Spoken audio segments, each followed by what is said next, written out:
Welcome to Bhavat media news. ముందుగా headlines.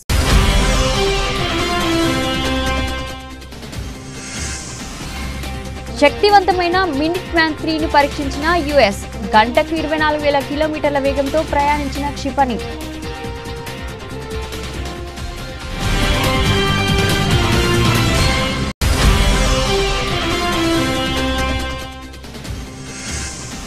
Rajasthan పర్యటనలో ప్రధాని దేశ్నోక్ రైల్వే స్టేషన్ నుంచి 103 అమృత్ రైల్వే స్టేషన్లో వర్చువల్ గా ప్రారంభించిన మోదీ.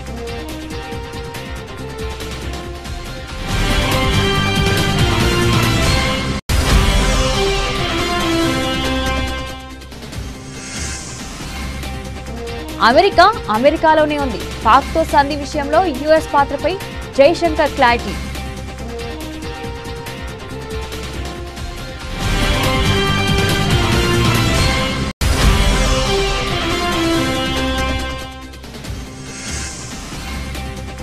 హనుమాన్ జయంతి సందర్భంగా హుస్నాబాద్లోని హనుమాన్ ఆలయంలో మంత్రి పొన్నం ప్రభాకర్ ప్రత్యేక పూజలు. లోక కళ్యాణం కొరకు హనుమంతుడి అనుగ్రహం ఎప్పటికీ ఉంటుందన్న మంత్రి.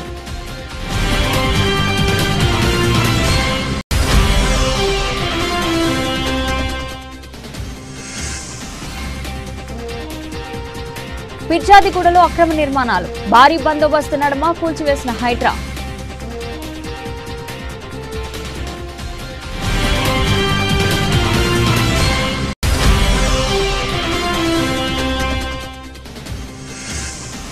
చంద్రబాబు ఏడాది పాలనపై జగన్ సంచలన ఆరోపణలు.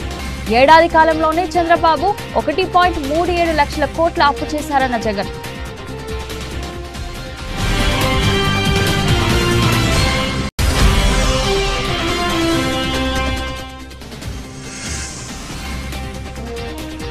భక్తజన సంద్రంగా కొండగట్టు. శ్రీరామ నామస్మరణలతో మారుమోగిన అంజన్న క్షేత్రం.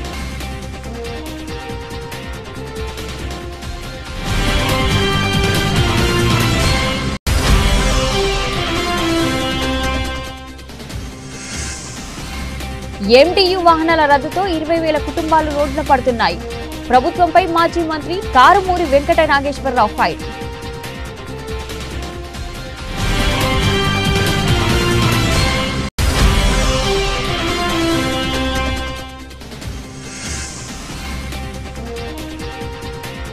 అయోధ్యలో మరో కీలక ఘట్టం.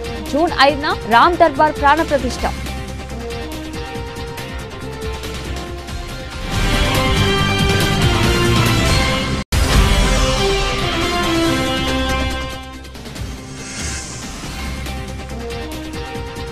మళ్లీ బగ్గుమండ బంగారం. 1 లక్ష మార్కు దిశగా పసిడి వెండి ధరలు.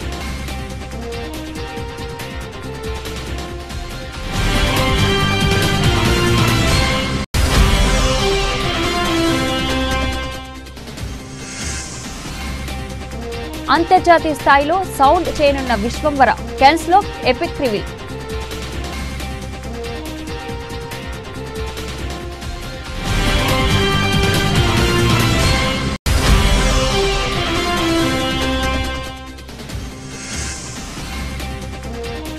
ప్లే ఆఫ్స్ లో ముంబై కీలక పోరులో ఢిల్లీపై ఘన విజయం.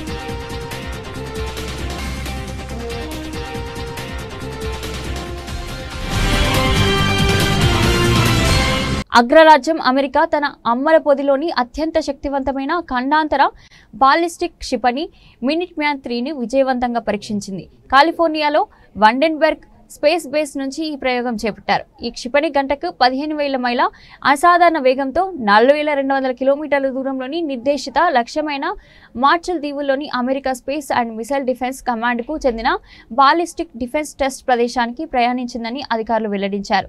ఈ ప్రయోగం గురించి America global strike command general Thomas Bussiere ఓ ప్రకటన విడుదల చేశారు. ఈ ఐసీబీఎం పరీక్ష అమెరికా సైనిక సంసిద్ధతకు సామర్థ్యానికి నిదర్శనమని ఆయన పేర్కొన్నారు. ప్రపంచవ్యాప్తంగా ప్రస్తుతం నెలకొన్న పరిస్థితులకు ఈ పరీక్షకు ఎటువంటి సంబంధం లేదని, ఇది రక్షణ వ్యవస్థ సామర్థ్యాన్ని అంచనా వేయడంలో భాగంగా నిర్వహించే పరీక్ష అని ఆయన స్పష్టం చేశారు. రాజస్థాన్ పర్యటనలో భాగంగా ప్రధాని నరేంద్ర మోడీ దేశ్నోక్ రైల్వే స్టేషన్ నుంచి 18 రాష్ట్రాల్లో ఆధునీకరించిన 103 అమృత్ రైల్వే స్టేషన్లను ఆయన వర్చువల్ గా ప్రారంభించారు. ఈ కార్యక్రమంలో రైల్వే మంత్రి అశ్విన్ వైష్ణవ్, వైష్ణవ్, కేంద్ర మంత్రి అర్జున్ రామ్ మెఘ్వాల్, రాజస్థాన్ ముఖ్యమంత్రి భజన్లాల్ శర్మ పాల్గొన్నారు. అంతకుముందు బీకనీర్లోని కర్ణిమాత ఆలయాన్ని ఆయన సందర్శించారు. అమ్మవారికి ప్రధాని మోదీ ప్రత్యేక పూజలు నిర్వహించారు. అనంతరం అమ్మవారి తీర్థప్రసాదాలను ఆలయ పూజారులు ప్రధాని మోదీకి అందజేశారు. అనంతరం బీకనీర్ ఎయిర్ బేస్ ను మోదీ సందర్శించారు. మరోవైపు బీకనీర్ సమీపంలో పాలనా గ్రామంలో ఏర్పాటు చేసిన బహిరంగ సభలో ప్రధాని మోదీ పాల్గొన్నారు. ఆపరేషన్ సింధూర్ అనంతరం తొలిసారిగా ప్రధాని మోదీ రాజస్థాన్ లో పర్యటించారు. ఇంకా చెప్పాలంటే ఏప్రిల్ 22వ తేదీలో పహల్గాం పర్యాటకులే లక్ష్యంగా ఉగ్రవాదులు కాల్పులు జరిపారు. ఈ కాల్పుల్లో 26 మంది మరణించిన సంగతి తెలిసిందే. ఈ ఉగ్రదాడి అనంతరం భారత్ పాకిస్తాన్ల మధ్య పరిస్థితులు ఉద్రిక్తంగా మారాయి. అలాంటి వేళ ఆపరేషన్ సింధూర్ ను ప్రభుత్వం చేపట్టింది. ఈ ఆపరేషన్ ద్వారా పాకిస్తాన్ తో పాటు పాక్ ఆక్రమిత కాశ్మీర్లోని ఉగ్రవాద స్థావరాలపై దాడులు చేసింది. ఈ దాడుల్లో దాదాపు 100 మందికి పైగా ఉగ్రవాదులు మరణించారు. పహల్గాం ఉగ్రదాడి జరిగిన సరిగ్గా నెల రోజులకు ప్రధాని మోదీ రాజస్థాన్లోని बीकानेर एयर बेस ను సందర్శించడం గమనార్హం. पिछले 11 वर्षों में हमारे प्रधानमंत्री श्री नरेंद्र मोदी जी ने रेलवे के मूलभूत ढांचे में अभूतपूर्व रिफॉर्म्स किए हैं. इन 11 वर्षों में 34,000 किलोमीटर पटरियां बनी है.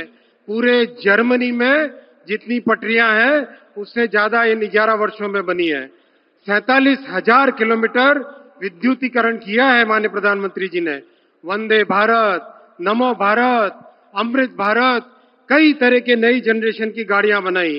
पुराने आईसीएफ कोच को मिशन मोड में एलएचवी से कन्वर्ट किया. 42,000 नए एलएचवी कोच बनाए और इस तरह के कई इनिशिएटिव्स माननीय प्रधानमंत्री जी ने इन 11 वर्षों में लिए हैं. इन सब प्रयासों से रेलवे हमारे देश के गरीब और मध्यम वर्ग परिवारों के लिए एक अच्छा सुगम साधन बना है. माननीय प्रधानमंत्री जी ने रेलवे रिफॉर्म्स में एक बहुत बड़ा काम हाथ में लिया, स्टेशनों का नवनिर्माण. आजादी के बाद पहली बार किसी सरकार ने, पहली बार किसी प्रधानमंत्री जी ने छोटे स्टेशन, मझोले स्टेशन, उन पे ध्यान दिया है. साथियों, आज भारत अपनी ट्रेनों के नेटवर्क को भी आधुनिक कर रहा है. ये वंदे भारत ट्रेनें, अमृत भारत ट्रेनें, नमो भारत ट्रेनें, ये देश की नई गति और नई प्रगति को दर्शाती है. 22 तारीख के हमले के जवाब में हमने 22 मिनट में आतंकियों के 9 सबसे बड़े ठिकाने तबाह कर दिए.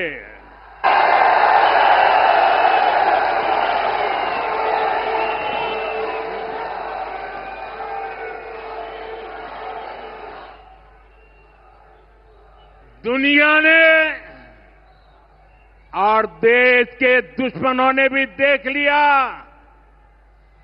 कि जब सिंदूर बारूद बन जाता है तो नतीजा क्या होता है.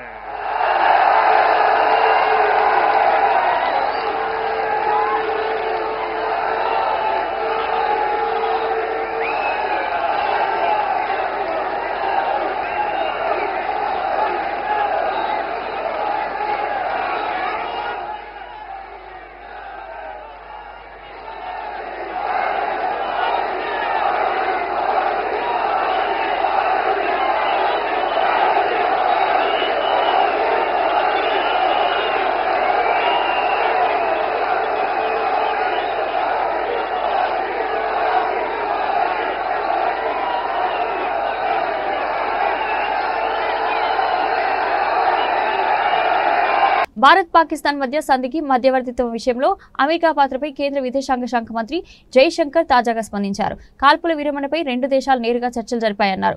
మే 10న జరిగిన అవగాహన ఒప్పందం న్యూఢిల్లీ, ఇస్లామాబాద్ మధ్య జరిగిన ప్రత్యక్ష చర్చలు ఫలితమని స్పష్టం చేశారు. రెండు దేశాల ప్రతినిధులు హాట్ లైన్ ద్వారా చర్చించినట్లు చెప్పారు. కాగా భారత్ పాక్ అణుయుద్ధాన్ని ఆపానని, కాల్పుల విరమణ ఒప్పందం కుదరడానికి తానే కారణమని అమెరికా అధ్యక్షుడు డొనాల్డ్ ట్రంప్ తొలి నుంచి ప్రచారం చేసుకుంటే విషయం తెలిసిందే. రెండు దేశాల మధ్య సంధి తనే ఘనత అని చెప్పుకుంటున్నారు. ఈ నేపథ్యంలో ఈ ప్రక్రియలో అమెరికా పాత్రపై జైశంకర్ కు ప్రశ్న ఎదురైంది. ఈ ప్రక్రియలో అమెరికా ఎక్కడ ఉంది అని జైశంకర్ ను ప్రశ్నించగా అమెరికాలోనే ఉంది అంటూ సూటిగా బదిలిచ్చారు. ఉద్రిక్తతల సమయంలో అమెరికా ఉపాధ్యక్షుడు జేడీ వాన్స్ ప్రధాని మోదీతో మాట్లాడినట్లు చెప్పారు. అమెరికానే కాకుండా పశ్చిమాసియా ఇతర దేశాల నాయకులు కూడా ఉద్రిక్తతలు తగ్గించే లక్ష్యంతో భారత్ ను సంప్రదించినట్లు జైశంకర్ చెప్పుకొచ్చారు. హనుమాన్ జయంతి సందర్భంగా సిద్దిపేట జిల్లా హుస్నాబాద్ లోని హనుమాన్ ఆలయంలో మంత్రి పొన్నం ప్రభాకర్ స్వామివారిని దర్శించుకుని ప్రత్యేక పూజలు చేశారు. హనుమాన్ జయంతి సందర్భంగా స్వామివారి ఆశీస్సులు ప్రతి ఒక్కరిపై ఉండాలని కోరుకుంటున్నట్లు తెలిపారు. లోక కళ్యాణం కొరకు హనుమంతుడి అనుగ్రహం ఎప్పటికీ ఉంటుందన్నారు. తెలంగాణ ప్రజాపాలన ప్రభుత్వం చేస్తున్న కార్యక్రమాలకు ఎలాంటి ఆటంకం లేకుండా ఆశీర్వచనం ఇవ్వాలని ఆ భగవంతుని ప్రార్థిస్తున్నానన్నారు. రాష్ట్రమంతా మంచి వర్షాలతో పాడి పంటలతో సుఖ సంతోషాలతో ఉండేలా భగవంతుని అనుగ్రహం ఉండాలని ఆకాంక్షించారు.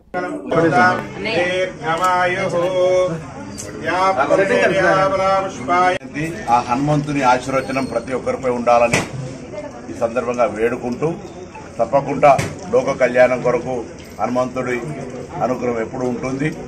తెలంగాణ ప్రజాపాలన ప్రభుత్వంలో తీసుకుంటున్నటువంటి అనేక కార్యక్రమాలకు ఎటువంటి ఆటంకం లేకుండా ఉండే విధంగా భగవంతుడు ఆశీర్వచనం చేయాలని ప్రార్థిస్తూ ఈరోజు అందరూ కూడా శ్రీరామ రామ రమేతి రమే రామే మనోరమే సహస్రనామ తత్కిల్లం రామనామ వరానని భగవంతుడి ఆశీర్వచనాన్ని ఈ సందర్భంగా కోరుతూ అందరూ సుఖ సంతోషాలతో ఉండాలని ప్రార్థిస్తా ఉన్నారు. అక్రమ నిర్మాణాలపై హెచ్ఎండిఏ మరోసారి కొరడా చూపించింది. మేడ్చల్ మల్కాజిగిరి జిల్లాలోని పిర్జాదిగూడ పరిధిలో చేపట్టిన అక్రమ నిర్మాణాలను హెచ్ఎండిఏ కూల్చివేసింది. ఆ రహదారులు ప్రభుత్వ స్థలాలను ఆక్రమించి నిర్మాణాలు చేపట్టిన స్థానిక మున్సిపల్ టౌన్ ప్లానింగ్ అధికారులు పట్టించుకోకుండా ప్రేక్షక పాత్ర పోషిస్తున్నారని స్థానికులు ఇటీవల హెచ్ఎండిఏ కమిషనర్ రంగనాథ్కు ఫిర్యాదు చేశారు. దీనిపై స్పందించిన ఆయన స్వయంగా స్థలాలను పరిశీలించారు. ఈ క్రమంలో ఆయన ఆదేశాలతో గురువారం వేకువజాము నుంచే ఆక్రమణల కూల్చివేతలను హెచ్ఎండిఏ అధికారులు చేపట్టారు. భారీ పోలీస్ బందోబస్తు నడుమ పిర్జాదిగూడ మున్సిపల్ కార్పొరేషన్ పరిధిలోని సర్వే నెంబర్లు 1, 10, 11లలో అక్రమ నిర్మాణాలు కూల్చివేతలు చేపట్టారు. మేము ఊర్లో 2 ఎకరాలు ఉండగా 2 ఎకరాలే ఉంది. 2 ఎకరాలు అమ్ముకొని వచ్చి ఒక్క కొడుకు కోసము ఇది కొన్నాము. ఆయన వండుకొని అమ్మిన ఆయన వస్తలేడు. నా కొడుకే ఒక్కడే కష్టపడి కొనుక్కున్నాం, రేకులు వేసుకున్నాం, ఇంకా లోను తీసుకున్నాం, ఇంకా కట్టుకోనే లేదు. మేము ఇంట్లోకి వచ్చి కిరా ఇంట్లోనే ఉన్నాం. కట్టుకోక ముందుకే కూల కొడుతుండ్రు. ఆయనకి ఎందుకు న్యాయం అవుతుందో ఏమో. మేము ఆ దేవుడి కన్నా న్యాయం లేదు. ఎన్ని చేసుకుంటాం. నా కొడుకు ఇష్టపడే రేకులు ఇల్లు అయినా నిమ్మలంగా ఉంటాం అనుకొని మేము ఇంత కష్టపడితే ఇదివరకు ఒకసారి వచ్చింది కొంచెం అంతనే కొల కొట్టిపోయింది. ఇది మీది లేదు అని అన్నారు. అందుకే మేము నిమ్మలంగా ఉన్నాం. లేకపోతే అయినా ఇది కోట్లనే ఉన్నదంట. ఆ భగవంతుడు కోట్లనే వేసిండు. అది తిరుగుతా ఉండు నా కొడుకు కష్టపడి తినక నిన్న 2 గంటల దాకా తిరిగేసి వచ్చిండు. రాత్రి వచ్చి తెల్లరగట్ల వచ్చి చెప్తానే ఉన్నారు. మేము ఊరికొస్తానే ఉన్నాం. వీడికి పండుకున్న వాళ్ళం పండుకున్నట్టు లేచి వచ్చినాము. ఆ దేవుడికి అసలు ఏమంత రెడ్డికి ఎందుకు న్యాయం లేదు. అమ్మినోడు చచ్చిపోలే. అమ్మినోడు నేను పెద్ద పెద్దల దగ్గరికి పోయినమ్మా. వాడు ఏం చేస్తలేరు, వాడు ఇంటలేడు అని అంటుండు. అమ్మినోడు ఉన్నాడు, వస్తూనే లేడు. అమ్మినోడు కూడా మా దగ్గరికి లక్షలు పెట్టి కొనుక్కొచ్చినాం. 2 ఎకరాలు ఉంటే 2 ఎకరాలు అమ్ముకున్నాం. నా కొడుకు పిల్లలు, నా కొడుకు, నా కోడలు మేము ఒక్క పూట తింటే ఒక్క పూట తింటాం. ఇది చేయబట్టుగా దీని లోన్ కట్టబట్టుగా నా కొడుకు తిరగరా అని బాధలు తిరుగుతుండు. కోర్టు కోసం కోట్ల తలగబడ్డది అనేసి.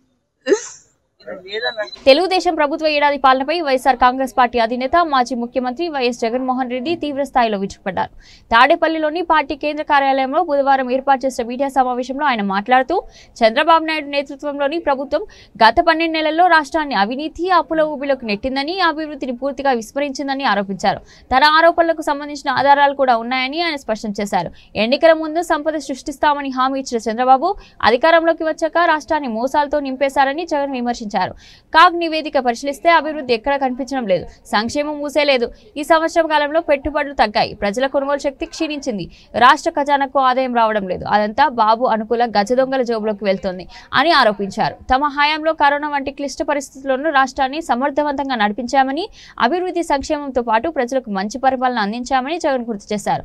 చంద్రబాబును అప్పుల సామ్రాట్గా అభివర్ణించిన జగన్ కేవలం 12 నెలల కాలంలోనే రాష్ట్రాన్ని ఆర్థికంగా అతలాకుతలం చేశారని ఆరోపించారు. కేంద్ర ప్రభుత్వ ఆదాయంలో 13.76% పెరుగుదల కనిపిస్తే రాష్ట్ర రెవెన్యూలో కేవలం 3.8% మాత్రమే వృద్ధి ఉంది. మా 5 ఏళ్ల పాలనలో 3,32,671 కోట్లు అప్పు చేస్తే చంద్రబాబు కేవలం 12 నెలల్లోనే 1,37,546 కోట్లు అప్పు చేశారు. మేము 5 ఏళ్లలో చేసిన అప్పును చంద్రబాబు ఏడాదిలోనే చేసి చూపించారు. అప్పులు తేవడంలోనూ రాజ్యాంగాన్ని ఉల్లంఘిస్తున్నారు అని జగన్ ఆగ్రహం వ్యక్తం చేశారు. 2019 నుంచి 2024 దాకా అంటే వైఎస్ఆర్సీపీ ప్రభుత్వం 5 సంవత్సరాలలో కూడా వైఎస్ఆర్సీపీ ప్రభుత్వం ఎంత అప్పులు తీసుకొచ్చింది అని చెప్పి చూస్తే రాష్ట్ర ప్రభుత్వం వైఎస్ఆర్సీపీ హయాంలో రాష్ట్ర ప్రభుత్వానికి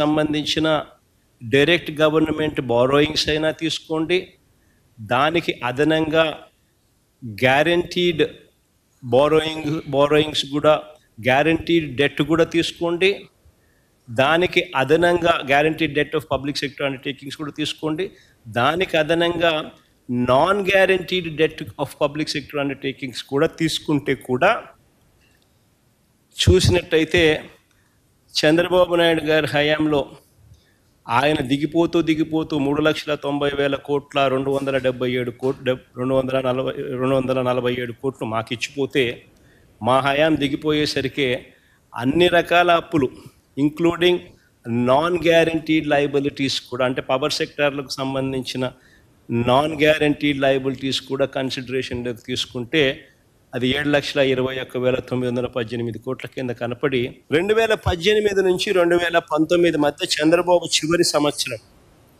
ఒకసారి గమనిస్తే 3,84,00,000 కోట్ల 3.84 కోట్ల కేసులు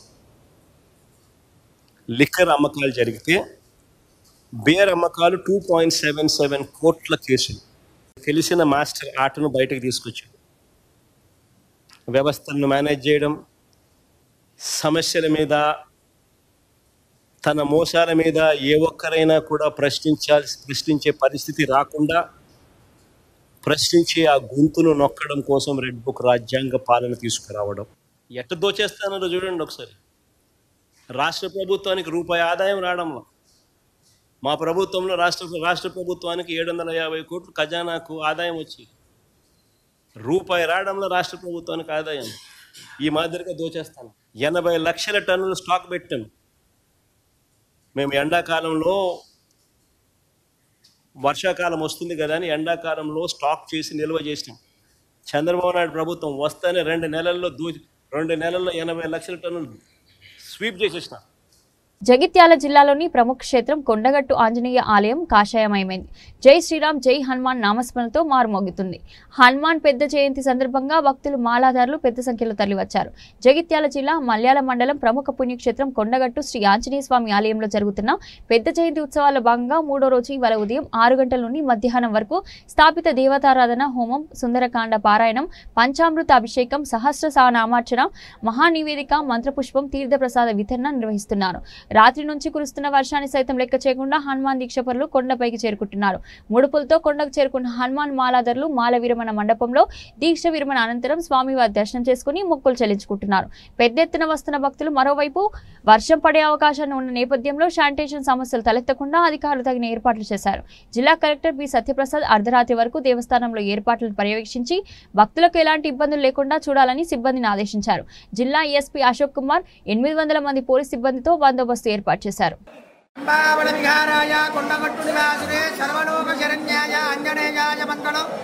కొండగట్టు ఆంజనేయ స్వామి మహారాజుకి జై. ఈ రోజు కొండగట్టు ఆంజనేయ స్వామి క్షేత్రంలో పెద్ద అడవ జయంతి ఉత్సవం వైభవంగా జరుగుతుంది.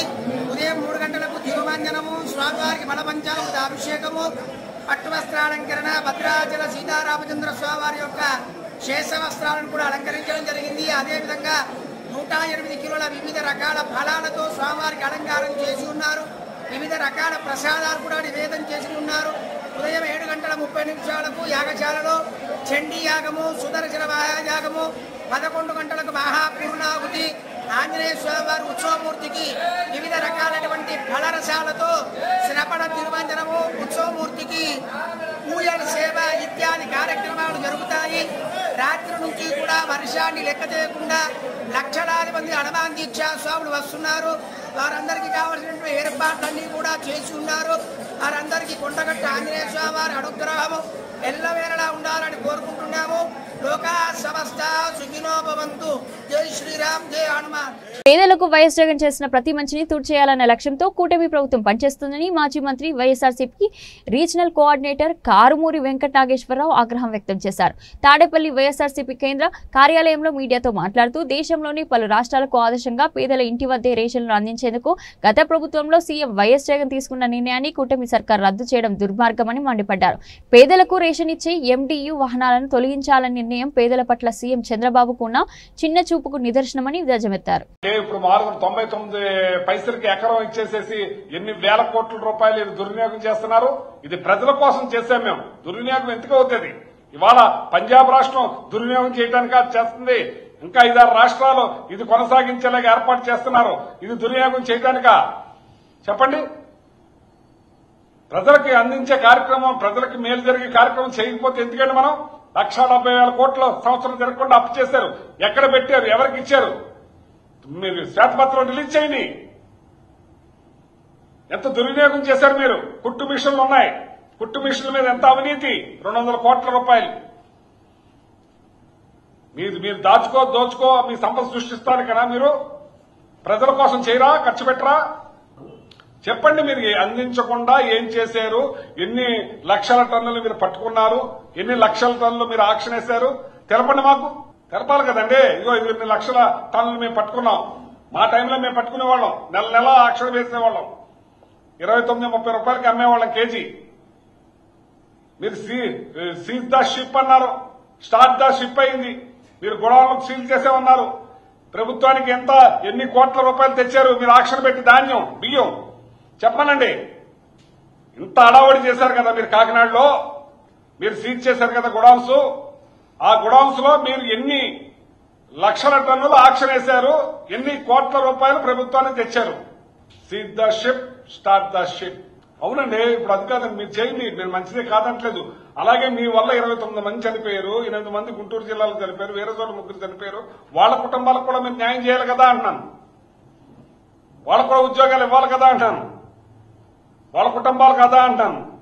మీ చంద్ర ఏదైనా కుటుంబం, వాళ్ళది కూడా కుటుంబాలు కదా. మీ వల్లే చనిపోయారు కదా పుష్కరాల్లో 29 మంది. వాళ్ళ కనీసం ₹1 సాయం కూడా చేయలేదు కదా మీరు. ఉత్తరప్రదేశ్లోని అయోధ్యలో శ్రీరామ మందిర నిర్మాణం తుది దశకు చేరుకుంది. జూన్ 5వ తేదీ నాటికి ఆలయ నిర్మాణ పనులు పూర్తవుతాయని శ్రీరామ జన్మభూమి తీర్థక్షేత్ర ట్రస్ట్ నిర్మాణ కమిటీ చైర్మన్ నృపేద మిశ్రా తెలిపారు. ఈ చారిత్రాత్మక ఘట్టానికి గుర్తుగా జూన్ 3 నుంచి 5 తేదీ వరకు ఆలయ ప్రాంగణంలో రామ్ దర్బార్ విగ్రహాల ప్రాణ ప్రతిష్ఠ మహోత్సవాన్ని నిర్వహించనున్నట్లు ఆయన వెల్లడించారు. ప్రముఖ వార్తా సంస్థ PTIకి ఇచ్చిన ఒక ఇంటర్వ్యూలో ఆయన ఈ వివరాలను పంచుకున్నారు. జూన్ 5న జరిగే ఈ పవిత్రమైన ప్రతిష్టాపన కార్యక్రమానికి వివిధ విశ్వాసాలకు చెందిన ఆధ్యాత్మికవేత్తలను, మత పెద్దలను ఆహ్వానించనున్నట్లు ఆయన పేర్కొన్నారు. అయితే ఈ వేడుకకు కేంద్ర రాష్ట్ర ప్రభుత్వాలకు చెందిన VIPలను ఆహ్వానించడం లేదని మిశ్రా స్పష్టం చేశారు. సుమారు 500 సంవత్సరాల సుదీర్ఘ పోరాటం నిరీక్షణ అనంతరం ఈ మహత్తర క్షణం ఆసన్నమైందని నృపేద మిశ్రా వ్యాఖ్యానించారు. రామ మందిర నిర్మాణం వెనుక ఎలాంటి రాజకీయ ప్రయోజనాలు గాని లక్ష్యాలు గాని లేవని ఆయన స్పష్టం చేశారు. ఇది పూర్తిగా ఆధ్యాత్మికమైన చారిత్రాత్మకమైన విషయమని అన్నారు. దేశీయంగా బంగారం ధర మళ్లీ పెరిగింది. అంతర్జాతీయంగా నెలకొన్న అనిశ్చిత పరిస్థితుల కారణంగా పసిడి ధరకు రెక్కలొచ్చాయి. దేశ రాజధాని ఢిల్లీలో ఒకే రోజు 10 గ్రాముల మేలిమి బంగారం ధర ఏకంగా 1910 పెరిగి 98,450కి చేరి ₹1,00,000 దిశగా పయనిస్తుంది. హైదరాబాద్ బిలియన్ మార్కెట్లో కూడా సాయంత్రం 7 గంటల సమయానికి 10 గ్రాముల పసిడి ధర 98,000 పైన నమోదవుతుంది. బంగారం బాటలోనే వెండి కూడా నడిచింది.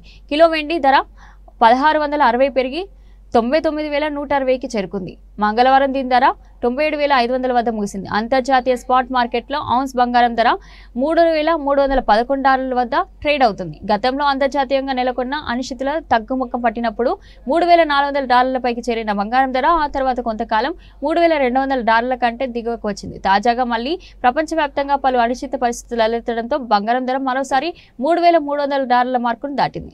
మెగాస్టార్ చిరంజీవి ప్రస్తుతం నటిస్తున్న విశ్వంబర చిత్రం కోసం ఫ్యాన్స్ ఎంతగానో ఆసక్తిగా ఎదురుచూస్తున్నారు. అంజీ తర్వాత చిరు నుంచి రాబోతున్న ఈ సోషియో ఫ్యాంటసీ అడ్వెంచర్ మూవీని మూవీ క్రియేషన్స్ బ్యానర్ పై భారీ బడ్జెట్ తో నిర్మిస్తున్నారు.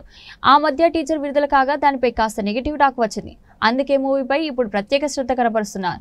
దసరా వరకు చిత్రాన్ని రిలీజ్ చేయాలనే ప్లాన్లో ఉన్నారు. అయితే తాజాగా ఈ చిత్రాన్ని గ్లోబల్ లెవెల్కు తీసుకెళ్లే ప్లాన్ చేస్తున్నారు. చిత్ర నిర్మాతలు ప్రపంచ ప్రఖ్యాత కేన్స్ ఫిలిం ఫెస్టివల్లో విశ్వంబర చిత్రాన్ని ప్రమోట్ చేస్తున్నారు. చిత్ర నిర్మాత విక్రమ్ కుమార్ సినిమాకు సంబంధించిన ఎపిక్ రివీల్ను ఆయన కెన్స్ స్టేజ్పై చేయనున్నట్లు తెలుస్తోంది. ఈ మేరకు ఆయన కెన్స్ ఫిలిం ఫెస్టివల్ రెడ్ కార్పొరేట్ పై కనిపించడంతో ఒక్కసారిగా విశ్వంబర మూవీ అంతర్జాతీయ స్థాయిలో సౌండ్ చేస్తుంది. 78వ కెన్స్ ఇంటర్నేషనల్ ఫిలిం ఫెస్టివల్ మే 13న అట్టహాసంగా ప్రారంభం కాగా ఈ వేడుక మే నెల 24 వరకు జరగనుంది. ఇప్పటికే పలువురు ఇండియన్ ఫిలిం స్టార్స్ కెన్స్ 2025లో సందడి చేశారు.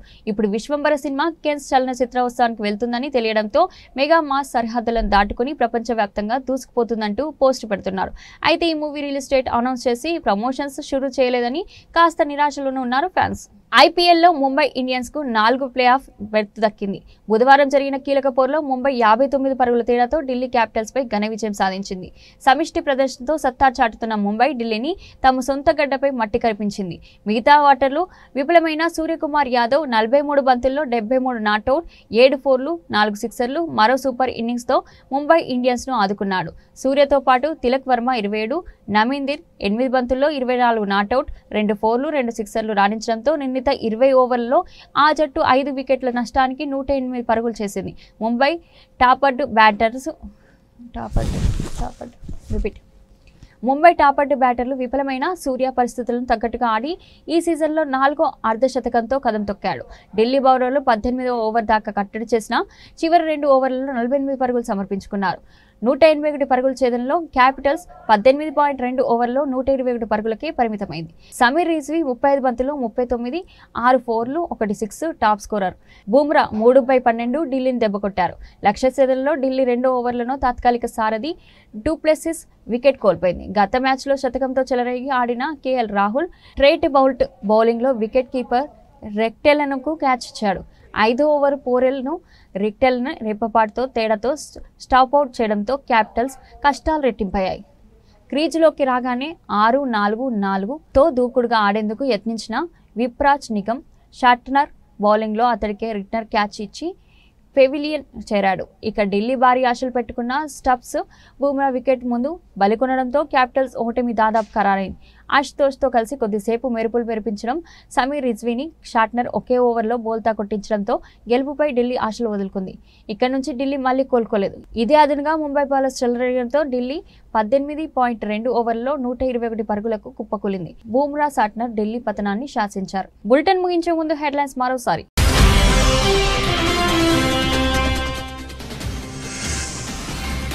శక్తివంతమైన మినిట్ మ్యాన్ 3ని పరీక్షించిన యుఎస్.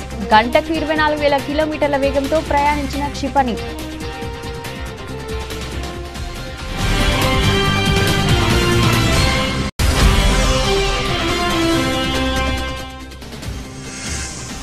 రాజస్థాన్ పర్యటనలో ప్రధాని దేశ్నోక్ రైల్వే స్టేషన్ నుంచి 103 అమృత్ రైల్వే స్టేషన్లో వర్చువల్ గా ప్రారంభించిన మోదీ.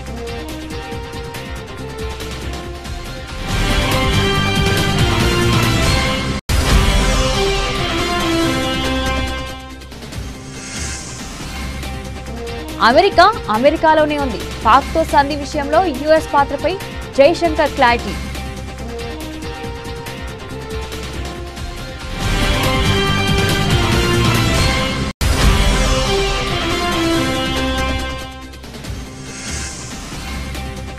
హనుమాన్ జయంతి సందర్భంగా హుస్నాబాద్లోని హనుమాన్ ఆలయంలో మంత్రి పొన్నం ప్రభాకర్ ప్రత్యేక పూజలు. లోక కళ్యాణం కొరకు హనుమంతుడి అనుగ్రహం ఎప్పటికీ ఉంటుందన్న మంత్రి.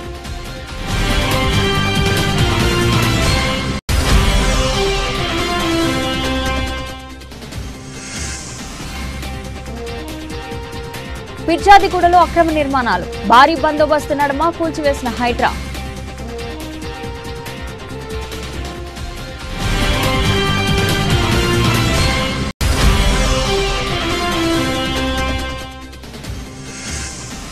చంద్రబాబు ఏడాది పాలనపై జగన్ సంచలన ఆరోపణలు. ఏడాది కాలంలోనే చంద్రబాబు 1.37 లక్షల కోట్ల అప్పు చేశారన్న జగన్.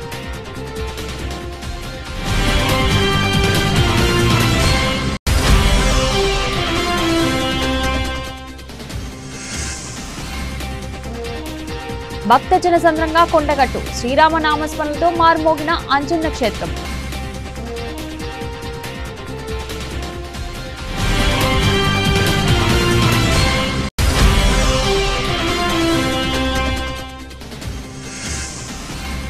ఎంటీయూ వాహనాల రద్దుతో 20,000 కుటుంబాలు రోడ్డున పడుతున్నాయి. ప్రభుత్వంపై మాజీ మంత్రి కారుమూరి వెంకట నాగేశ్వరరావు ఫైర్.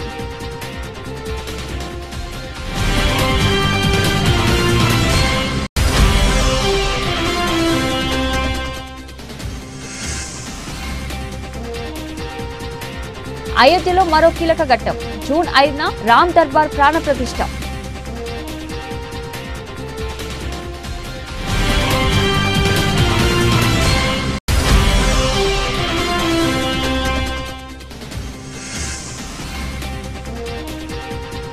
మళ్లీ బగ్గుమన్న బంగారం.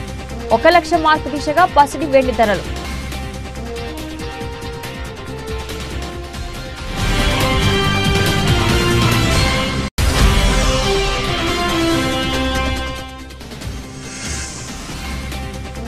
అంతర్జాతీయ స్థాయిలో సౌండ్ చేయనున్న విశ్వంవర. కెన్స్ లో ఎపిక్ రివీల్.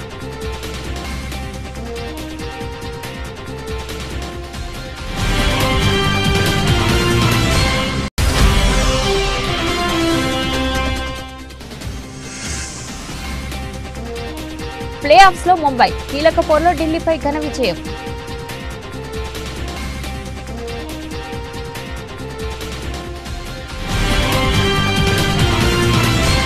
ఇది ఈ రోజు బులెటిన్. మరో బులెటిన్లో మళ్ళీ కలుద్దాం. అంతవరకు సెలవు.